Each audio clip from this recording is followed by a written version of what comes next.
दोस्तों बीपीएससी से पास होकर के शिक्षक बनने वाले अभ्यर्थी कभी भी हेडमास्टर नहीं बन पाएंगे, इस तरह का दावा किया जा रहा है जी बिहार झारखंड की तरफ से।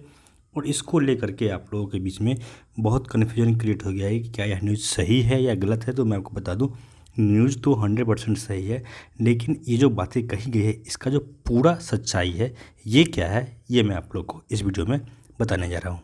सबसे पहले ये जानने के लिए कि यह जो ट्वीट है या फिर यह जो न्यूज़ है सही है या गलत है, इसके लिए हम लोगों को देखना पड़ेगा कि जो जी बिहार झारखंड का ऑफिशियल हैंडल है, क्या वहाँ पे इस तरह का कोई ट्वीट आया है। तो आइए मैं आपको दिखा देता हूँ कि अभी से कुछ मिनट ही कहिए, कुछ समय पहले इस तरह का ट्वीट किया गया है जी बिहार का जो ऑफिशियल ट्विटर हैंडल है। अभी इसे देख पा रहे हैं, अभी से लगभग अगर कहें हम लोग तो 40 मिनट पहले यह ट्वीट आया है जिसमें कहा गया है कभी हेडमास्टर नहीं बन पाएंगे बीपीएससी से बहाल होने वाले शिक्षक।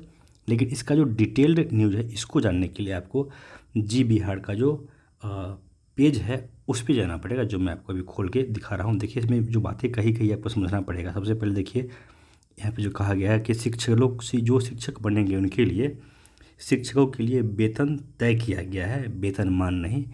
तो बहुत सारी बातें जो है कहा कि दूसरा बात देखिए क्या कहा गया है इसमें कि बीपीएससी से पास होने पर भी इन शिक्षकों को प्रमोशन नहीं मिलने वाला है। आगे देखिए 4-5 स्लाइड है, समय कुछ ना कुछ बातें कही गई है। प्रमोशन नहीं मिलेगा तो ये शिक्षक कभी हेडमास्टर नहीं बन पाएंगे। इसके बाद देखिए आगे जो बातें कही गई है वो ये है कि 2005 से जो भी नियोजित शिक्षक के रूप में काम कर रहे हैं वो बीपीएससी एग्ज़ाम पास कर भी जाते हैं तो उन्हें शिक्षक माना जाएगा।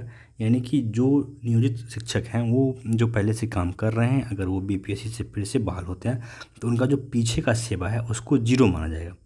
अगर देखिए कहा गया उनके सेवा में नियोजित शिक्षक के रूप में किए गए काम को नहीं जोड़ा जाएगा। यानी कोई अगर 5 साल या 10 साल से काम कर रहा है तो उसे भी फ्रेशर ही माना जाएगा। अगर सभी सीटें, ये बहुत ही महत्वपूर्ण बात है जो आप लोग को समझना पड़ेगा कि अगर सभी सीटें पुराने नियोजित शिक्षकों से भर ली जाती है तो नए प्रशिक्षित शिक्षकों का जो बहाली है वो नहीं हो पाएगा। यानी कि जो आप लोग 1,78,000 सीट देख रहे हैं उसी सीट में कहीं ना कहीं नियोजित भी फाइट करेंगे और उसी सीट में जो है फ्रेशर वो भी फाइट करेंगे। अगर हम लोग माने जी बिहार झारखंड की बात तो उसमें ऐसा दावा किया जा रहा है। आगे देखिए और क्या कहा गया, 2 और स्लाइड देखिए। इसमें कहा गया है कि टीईटी पास करने के बाद भी अभ्यर्थी मुंह ताकते रह जाएंगे। यानी कि जो सीट है इसका संभावना बहुत कम है ये ऐसा होगा। अगर ऐसा होता है तो फिर आगे देखिए लास्ट में कहा गया है कि बिहार राज्य माध्यमिक शिक्षक संघ ने सरकार के इस फैसले का विरोध किया है और वह चरणबद्ध आंदोलन के पक्ष में है। तो यह जो स्क्रीनशॉट कह लीजिए, इमेज कह लीजिए, जो जो हर ग्रुप में घूम रहा है ये कहीं ना कहीं 100% सही है। लेकिन इसके पीछे का जो मेन बात है वो ये है कि ये फ्रेश बहाल होने वाले शिक्षकों के लिए नहीं है, ये उन लोगों के लिए है जो कि पहले से नियोजित हैं।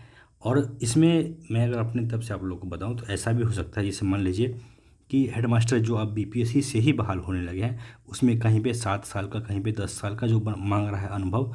तो ऐसे लोग जो ऑलरेडी काम कर रहे हैं, नियोजित हैं, और उनका एज जब तक रहेगा, मान लीजिए आगे वो 5 साल ही सर्विस दे पाते हैं या 6 साल ही सर्विस दे पाते हैं, तो कभी भी वो इतने एलिजिबल हो नहीं पाएंगे कि जो हेडमास्टर का फॉर्म होता है बीपीएससी का वो भर पाए। तो इस परिप्रेक्ष्य में भी ये न्यूज़ दिया गया होगा। बाकी जो भी सच्चाई है, जो भी अपडेट है, आज न्यूज़ 18 की तरफ से कहा भी गया था कि आज नोटिफिकेशन आ जाएगा, लेकिन नहीं आया है। लेकिन ये भी सच्चाई है कि आने वाले 1-2 दिनों के अंदर आपको आपका नोटिफिकेशन देखने को मिलेगा। धन्यवाद।